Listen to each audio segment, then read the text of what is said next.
Hey everyone, how you doing? It's Rich from B&R Promotions here. I'm out here at the Thurlow Ball Diamonds, site of our 4th annual Adams Hope Ball Tournaments. Going to be taking place August 15th to 17th this year, brought to you in part by Topper's Pizza. With us tonight is Tommy James from the Adams Hope Foundation. Thanks for coming out, Tom. Thank you very much, Rich. Pleasure to be here as always. Thank you.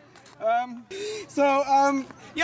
wanted to get you out here and explain to people why we do this tournament. Everybody knows it's the Adams Hope Tournament. Everybody knows there's an autism connection. Yes. I don't know how many people really know about Adams Hope, though. Adams Hope is a charity that's been involved with families affected by autism since 2006. Right.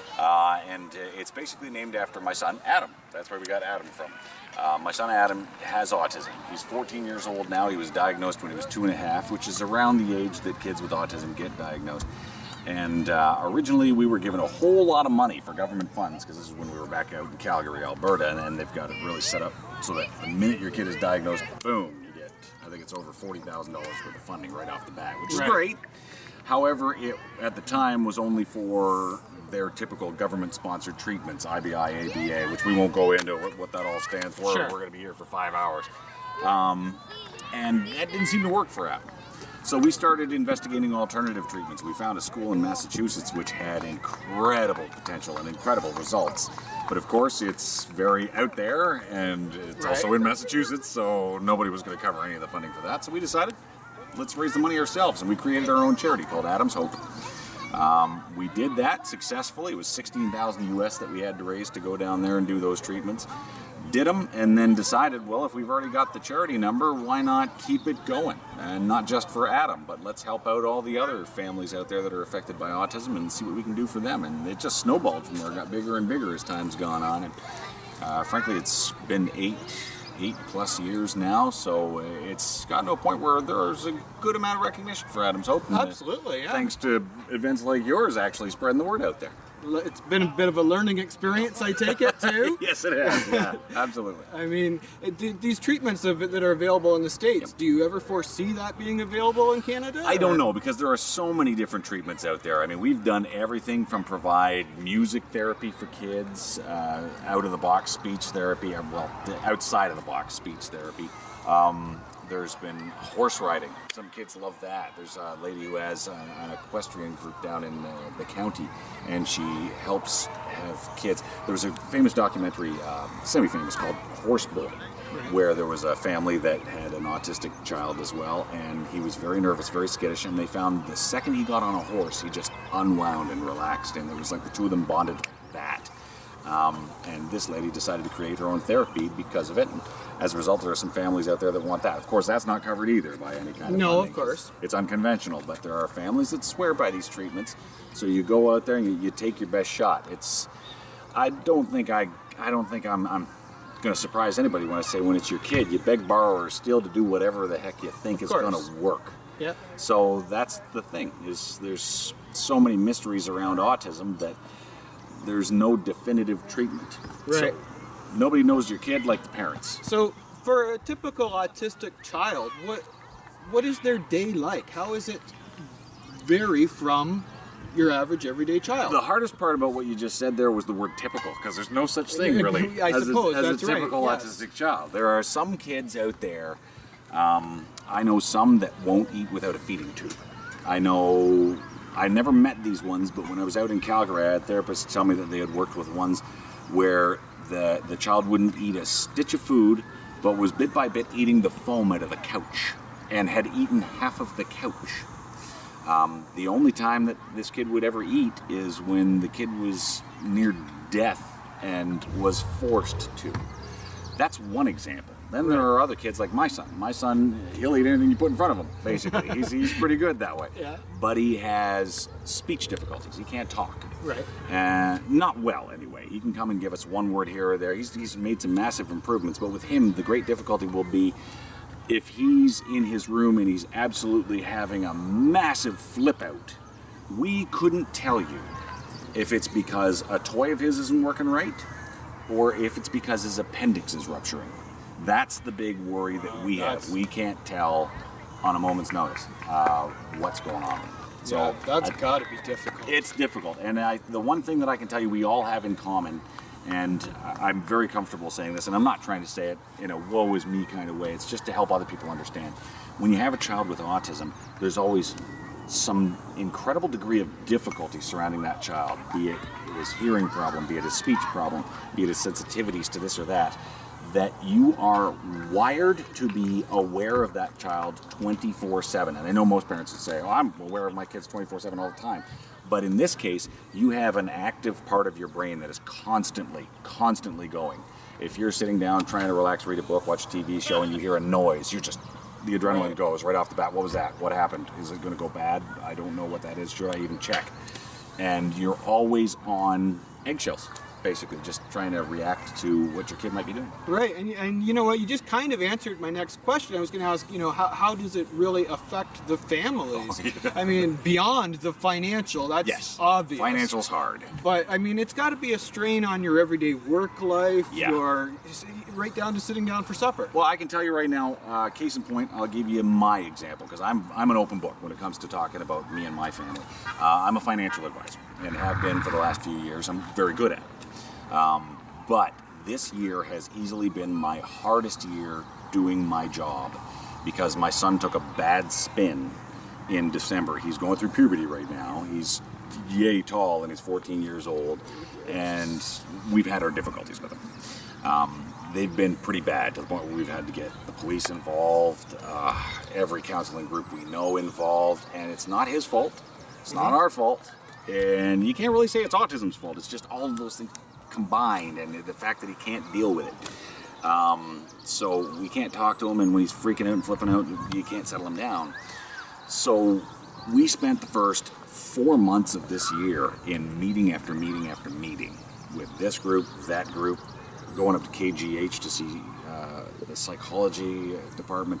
We've actually had him in the hospital in KGH for a couple of weeks at a time over the holidays. His birthday was spent up there. And because all of those things were going, my job suffered immensely. And it's not that I'm bad at my job, it's just I couldn't do my job. You can't concentrate on it. You not only can't concentrate, you can't even go and start working without every hour and a half you get a phone call or some meeting that you have to go to. So it's very, very difficult on the families, not only financially, mentally, it takes everybody. Well, I did notice one thing you said there, though, and that I picked up on, and obvious you guys have come a long way with this. You tried. I know a lot of families that do have autistic children or at least are dealing with. And one of the things you said was you recognize that it's not your fault when issues happen. Yes. I think for a lot of parents, it's very tough to get beyond that. You always want to blame yourself when you're the parent. Especially for the moms. Because the mothers have that bond with their child. Not to say men don't. We have our own different kind of bond. We have that, hey, buddy, kind of, let's go out and throw a ball back and forth. Okay. Yeah, exactly. And quite often we don't get that with these kids because they're very individual. They don't want to play with anybody. They don't want to. So if you have that dream of your kid playing hockey with you out in the back pond, that's usually dashed when you have a kid with this kind of thing. Yeah. So that's a hard part. But for the moms, it's especially difficult because they gave birth to this child. Right. And they've got that connection. And they can't help but think somewhere along the line they did something. They did something in the pregnancy that messed it up. They did something that they shouldn't have done, and as a result, there we go. The child has incredible difficulties, and so do we. So it is quite hard on the parents that way, but the moms especially, I'd say. So we have at our tournament, I know when we did our first tournament, we were looking at about 1 out of 145 children at that time diagnosed. By last year, it was up to 1 in 90, I believe. Yeah, 1 in 85 is the number they're going with right now. Wow. And there are some areas that go even lower than that, and I'll be honest with you, I side with the even lower than that ones. And if you ask the right question, everybody else starts going, yeah, I would say it's lower than that. The question I usually ask is if you ever go into a school and you go to any teacher in any classroom and say, do you have a child with autism in this class, or do you have a child that you strongly think hasn't been diagnosed yet, but there's something there? Right. I guarantee you every single teacher is going to go, I got at least one. And each class is not 85 people. So some people in some areas, and in North Korea they say it's 1 in 35 out of the boys alone. So it's becoming a bigger and bigger problem. America has it officially listed as an epidemic now. When our son was first diagnosed, we were told the odds were more like around 1 in 10,000, and that was only 8 years ago. Wow. Well, more than 8 years ago. Sorry, 12 years ago. But even so, I mean, that's a climb. We need to get a handle on this thing. And Absolutely. it's overtaken Down syndrome as the #1 neurological disorder in children born today. So it's Wow. the #1. And you know what? You mentioned about going into the schools, and it's just a coincidence, but I was in a school about a week and a half back, Yeah. and was in the staff room with a lot of the teachers, and the subject came up, and I asked myself, how many of you have an autistic child in your class? Yeah. There was approximately 10, 12 teachers in the room. 2 of them did not have an association with an autistic child. Yeah, so that's a whole lot higher than 1 in 85. Yeah. Now, this doesn't mean that they were all in their class, but they worked with. So, I mean, if 10 out of 12 are working with an autistic child, Yep. that's a lot. It touches pretty much everybody out there. You've seen at our ball tournament, you've seen come in here, and pretty much the question I ask every single time is how many of you, hands up, know or have somebody in your family that has autism? The amount of people that put their hand up pretty much makes everybody go, oh, every single time. You know what? When you're speaking at our tournament, honestly, I try to be quiet. When you asked that last year, I couldn't help. I just, wow. I like almost every hand. Yep. It was amazing. Yeah. It's really something. Yeah. I have, for you guys that are coming out for the tournament this year, there's a few ways that you can help out. Obviously, sign up a team, tell your friends, okay? Also, last year, we just started asking people, or offering for people rather, that they could take pledges towards Adams Hope. This is the donation form.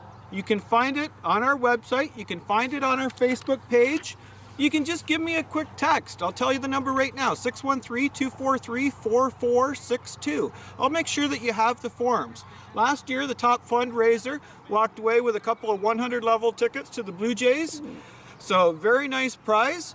That's a great way that you can help out. I know that we have families bring out their autistic children to this tournament. And obviously it affects a lot, and I know for a lot of you that's why you're coming. So there's another great way that you can help out. Again, August 15, 16, and 17, so we've expanded to 3 days this year. Get your teams in early. We want to max out the full 18 teams. I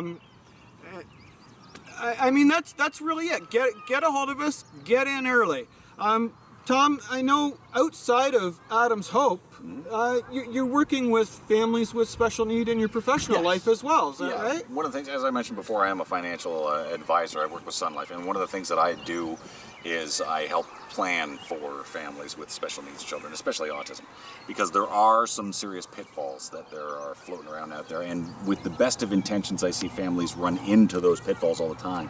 One of the things you want to do when you find your child's got a difficulty like that, and that difficulty is lifelong. These kids outlive us. They're quite often more healthy than we are. So the big worry that we have as parents is, who's going to take care of my kid when I'm gone? I'll take care of my kid for as long as I'm around. That's fine. Most parents have that luxury of when my kid's 18 to 25, they're gone. They're off to college and they start their own career, and I can watch them proudly and retire and turn their bedroom into my office. Sure. Yeah. We don't get that. A lot of us don't get that anyway. So we're committed to that, and we're fine with that. But the thing that keeps us up at night is who's going to take care of him when I'm gone? And that used to worry me a lot with my own son. So when I got into the financial field, that was one of the first things that I figured out. How to get that safety net in place, and I'm pretty comfortable with the one that I've got. So any families out there that need it, by all means, come knock on my door. Well, you know what? Give us a plug. Sure. How do they reach you? Basically, an easy way would be email, tom.james@sunlife.com. So tom.james@sunlife.com, or you drop in the Belleville Sun Life office, just ask for Tom James. Easy as that. You know what? He's been with, he has an autistic child. He knows it better than any of us. So yeah, absolutely. Get a hold of him. Thanks for watching the video. We look forward to seeing you out here. And real quickly, Brian, hand me the camera. You gotta get the cameraman in. Because nobody ever gets to see this guy. This is the other half. This is Brian from B&R behind the camera. Thanks, Brian. Have a great day, guys. Thank you. Did we miss anything? No.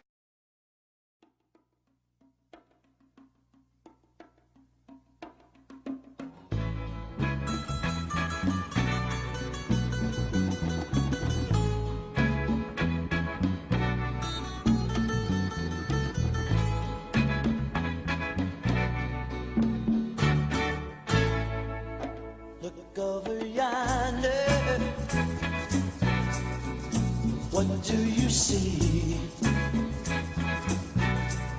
The sun is rising,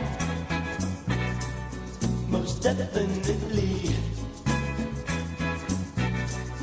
A new day is coming. Ooh, people are changing. Ain't it beautiful? Ooh, crystal blue. Do I look beautiful? You do. As always. All right, let's fire away. We can always cut and edit and Yeah. whatever when we screw up. As I look over at my notes, and I'll edit that part out. They're over there.